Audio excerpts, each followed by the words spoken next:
사공두미의 붉은 노을 앤드 서영수. 1월의 마지막 날, 고운 초등학교 앞에서 청량산을 치고 오른다. 바람에 실린 솔잎의 향기가 코끝을 간지럽힌다. 비탈길은 거친 숨을 몰아쉬게 하면서 나의 인내심을 시험한다. 중천을 넘긴 해가 힘을 잃어간다. 청량산의 두꺼운 그늘 속에 숨어있던 삭풍이 손톱을 드러낸다. 차가운 바람이 옷깃을 비집고 파고들 때마다 살같이 따끔거린다. 오돌토돌한 소름이 팔다리를 점령한다. 언뜻언뜻 나타나는 그림자와 함께 걷는다. 어느 순간 내가 그림자 되고 그림자가 내가 된다. 하나가 모여 둘이 되고 둘이 새로운 하나를 만드는 세상의 이치가 걸음걸이에도 있다. 한겨울의 비포만에 쓸쓸한 빛이 감돈다. 덕동마을 입구에는 먼저 봄을 주운 동백이 꽃망울을 맺었다. 양지 바른 곳에는 마음 성급한 동백꽃이 소리 없이 웃고 있다. 다가올 봄을 미리 속삭이며 마을의 고요를 깨운다. 지난해 봄이다. 동백이 꽃망울을 터뜨리자 335 무리지은 청춘들이 벌나비가 되어 진한 향기 속으로 날아들었다. 그윽한 눈빛을 주고받으며 사랑의 증표로 삼았다. 그러나 그것도 잠시였다. 선홍빛을 잃은 동백꽃이 하나둘 쓰러져 땅바닥에 나뒹굴자 마음이 돌아서기 시작했다.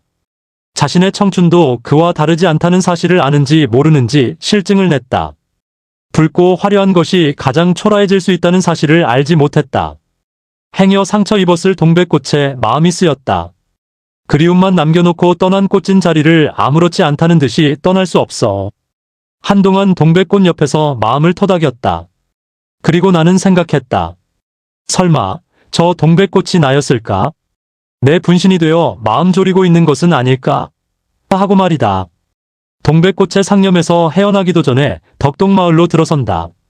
마을 길과 잇닿은 사공두미 길 끝에 오랜 벗이 사는 사공두미 마을이 있다.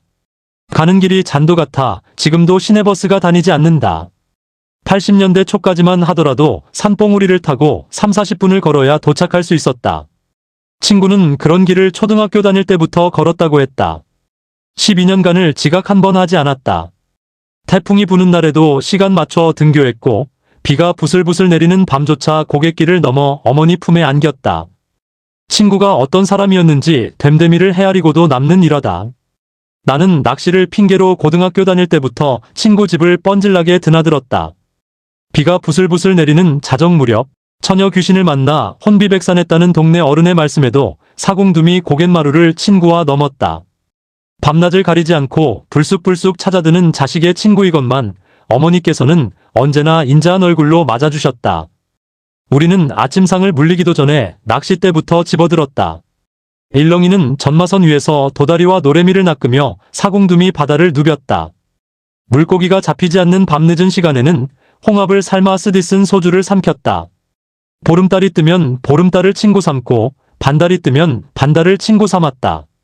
그 몸에는 파도 소리와 함께 할 수 있었으니 이래도 좋고 저래도 행복한 밤이었다.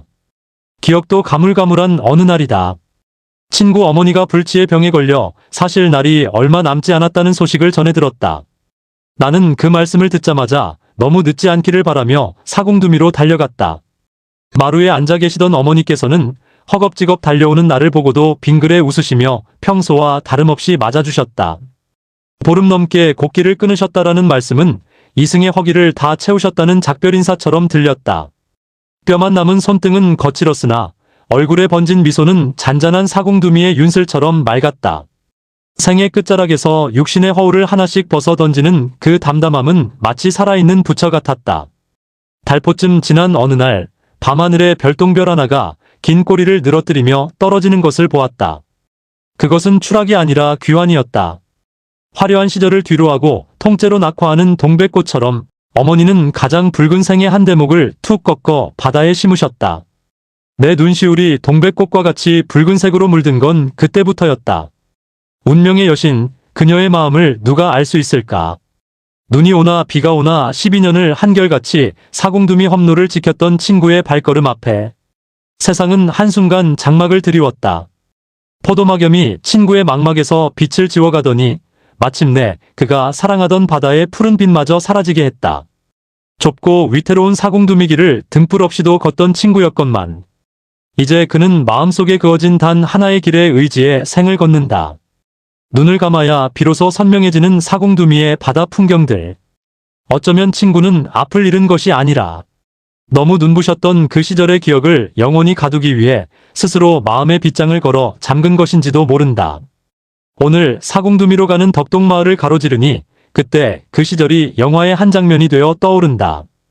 길목엔 성급한 동백이 피었다. 누군가에게는 추억의 빛깔이요.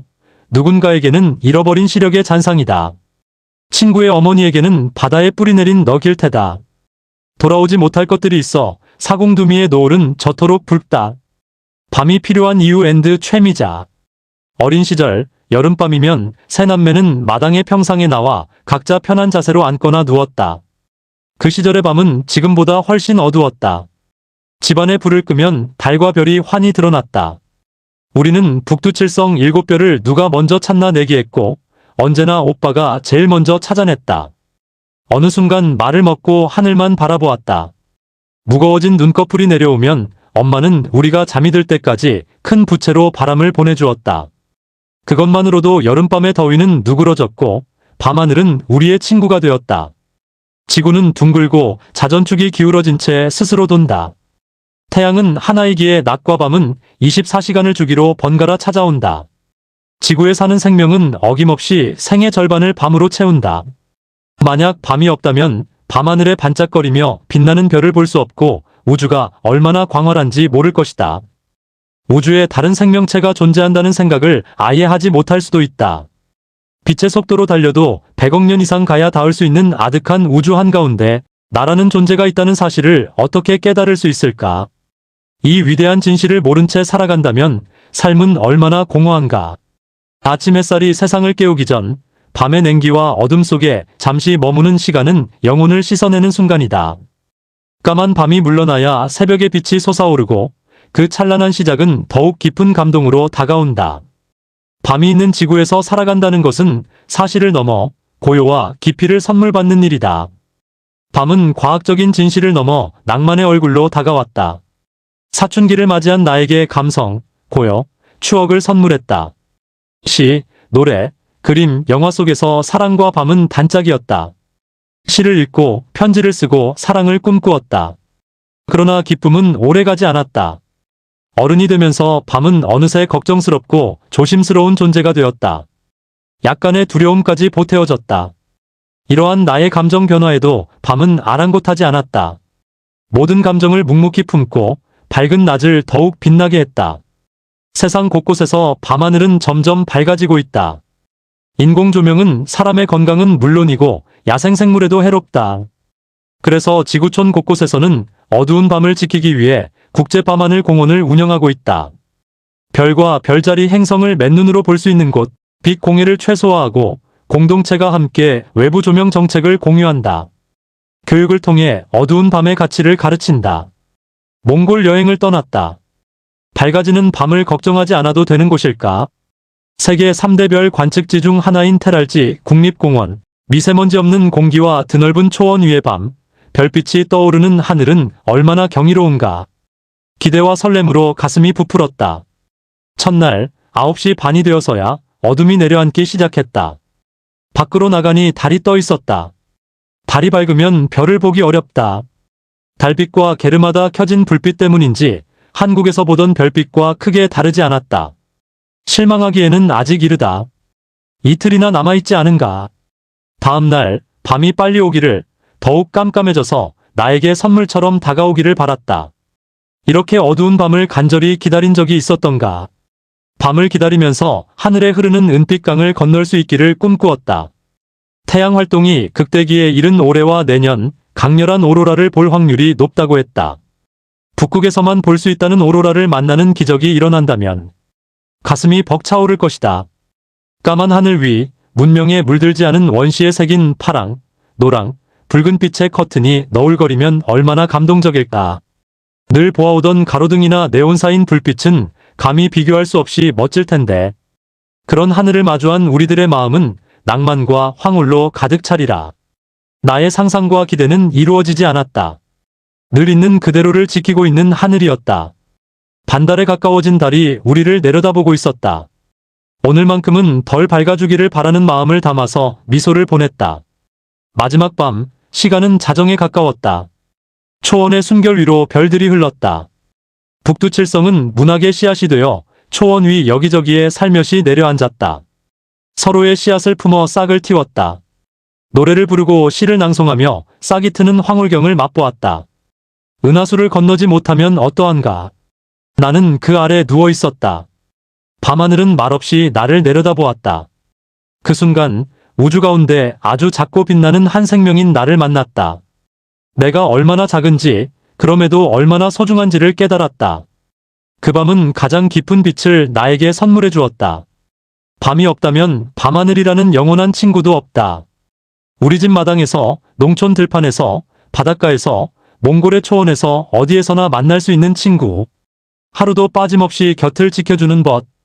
그 친구가 없었다면 이런 생각을 품는 나도, 별빛 아래 자신을 발견하는 나도 존재하지 않았을 것이다. 밤은 어둠이 아니라 우리 삶을 비추고 생각을 깊게 만드는 빛의 또 다른 얼굴이다. 그래서 우리는 밤을 기다린다. 연말 공연 관람기 앤드 백남경.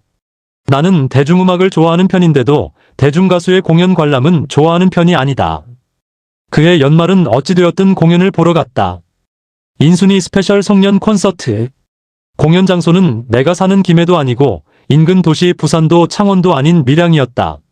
아내의 직장 동료가 할인권을 구해주었고 결혼기념일을 앞둔 터라 오붓한 시간이 되기 위해 협조도 필요했다. 2시간에 걸친 공연이 끝나니 어둠이 짙게 내려와 있었다. 밀양 시내를 반 바퀴쯤 돌았을까 조박낙지라는 간판이 눈에 띄어 들어갔다. 대놓고 할 말은 아니나 부산에서 먹는 조박낙지보다 맛이 좋았다. 밀양은 예부터 산 높고 물 맑고 볕 좋은 고장이라 그런가 싶었다. 차는 이왕이면 유서 깊은 영남루와 거울처럼 맑은 밀양강을 낀 카페가 좋겠다 싶었다. 우리가 들어간 곳은 프랜차이즈점인데도 수제차처럼 맛이 괜찮았다. 돌아오는 길은 까만 밤인데도 내가 운전대를 잡았다. 갈 때와는 달리 내비게이션이 지방도로 이끌었다. 밀양 수산진 영동 창원 김해로 이어지는 도로. 학교, 식당, 가게, 병원, 화원, 가구점 따위가 밀집해 있어 페달을 밟으며 속도를 내려고 하면 신호등이 가로막아 연거푸 브레이크를 밟아야 하는 구간이다. 아마 20개도 넘었을 것이다. 내 앞에는 모조리 녹색 신호등이 이어졌다. 적색 신호등도 내 차가 다가가면 녹색으로 바뀌었고 황색 신호등도 다가가면 녹색으로 바뀌는 게 아닌가. 50 시절 향토사단의 장군이라도 된 듯 싶었다. 신호기마다 감흥장치라도 달린 것이었을까? 모세의 기적과 판박이었다. 홍해가 아닐 뿐이었다. 그렇게 해서 차가 고속도로에 오르자 조수석의 아내는 그때야 두 다리가 펴졌다고 했다. 적색 신호등이 자주 막히면 일진이 별로인가 싶은데 그날 밤은 정반대였다. 그런 일은 물론 우연이었을 것이다. 그러나 우연이 아니었을지도 모른다. 우연이니 운명이니 하는 건 사람의 이성적 판단이 벽에 부딪혔을 때 하는 소리인지도 모르는 일이다. 아내는 나더러 요즘 묵주기도를 많이 해서 기도빨인가 했다. 가볍게 웃음이 흘러나왔지만 나는 부정하지는 않았다. 그렇다고 할 수도 그렇지 않다고 할 수도 없는 문제이므로. 세상에는 우리가 아는 일보다 모르는 일이 더 많을 수 있으니까. 관찰할 수 있는 것만으로, 증명할 수 있는 것만으로 세상 만사를 이루는 건 아니니까 말이다. 사실 나는 선천적으로 밤눈이 어두운 데다 유병자다. 국도에서도 고속도로에서도 속도가 뚝 떨어졌다. 속도를 조금 더 올리면 심장에서 북소리가 나고 온몸이 먹구름 속에서 곤두박질 치는 것 같다. 병이 나기 전에는 고속도로에서 시속 120km 이하로는 달린 적이 별로 없다. 160km도 예사로 밟았다. 주변의 속도를 즐기는 마니아들은 18만 200도 예사인데 그 정도는 아니었지만 나 역시 속도를 즐기는 편이었다. 건수가 있을 때 마시는 술도 마찬가지였다. 툭하면 폭탄주를 부어라 마시라 하며 호기를 부렸다. 대낮에도 10잔쯤은 기본이었다. 그러고는 도청이나 검찰청 등 출입처에서 제공하는 자료를 토대로 사회면 머리기사를 거뜬히 소화하여 데스크로 송고하곤 했다.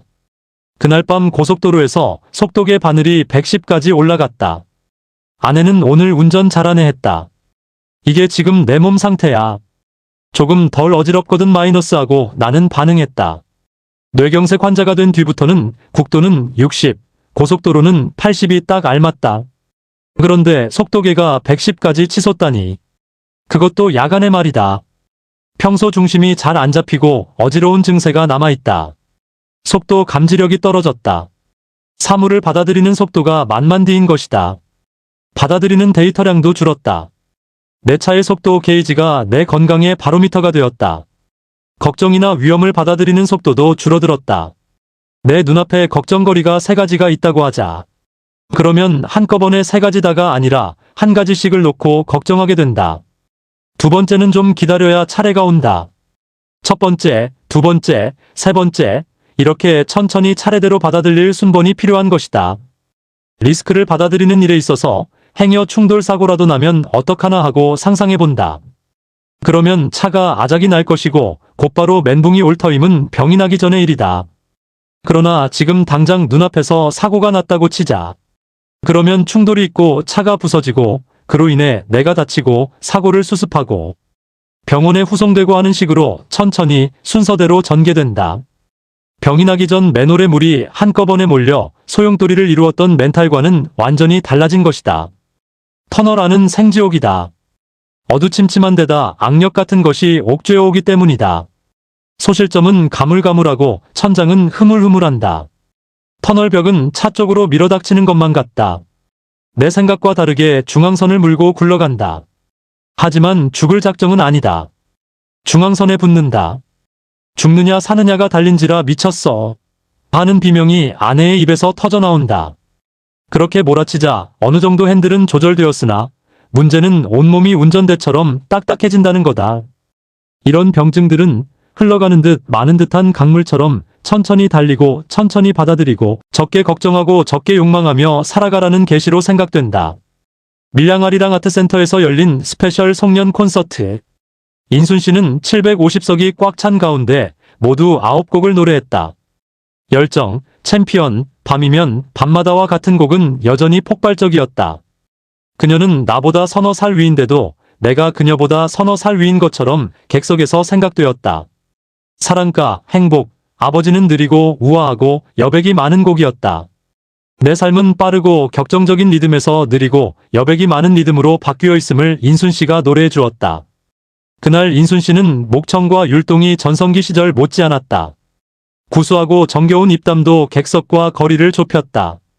경기도 연천 시골집 호롱불 아래에서 이잡던 어릴 적 이야기, 어머니 브래지어를 뜰채 삼아 개울에서 물고기를 잡았다가 나중에 들통이나 어머니께 죽도록 얻어터진 등등의 이야기가 수필처럼 거리낌이 없었다. 그녀는 또 피차 나이 먹을 만큼 먹지 않았냐는 듯이 대놓고 출석을 체크했다. 20대 손들어보라 했을 때 세지는 못했으나 12명가량 손을 들었다. 30대는 13명가량 손을 들었다. 40대는 조금 많았다. 50대는 조금 더 많았다. 그 다음엔 내가 속한 60대 차례였는데 거지반을 넘었다. 70와 80대도 제법 많았으나 60대에 미치지는 못했다. 정규분포 곡선상 가장 볼록한 중앙값이자 최빈치가 60대였다. 그렇다면 지금이 생의 정점이고 또 다른 시작인가 싶었다. 앞쪽으로 말렸던 어깨가 고추 펴졌다. 인순 씨는 꿈노래 시리즈 중 신곡 꿈이 흐른다도 선보였다. 꿈이 끝나버렸다고 생각하기엔, 이룰 꿈이 없다고 생각하기엔 너무 이른 나이가 내 나이라고 목청껏 그 노래가 말해주는 것 같았다.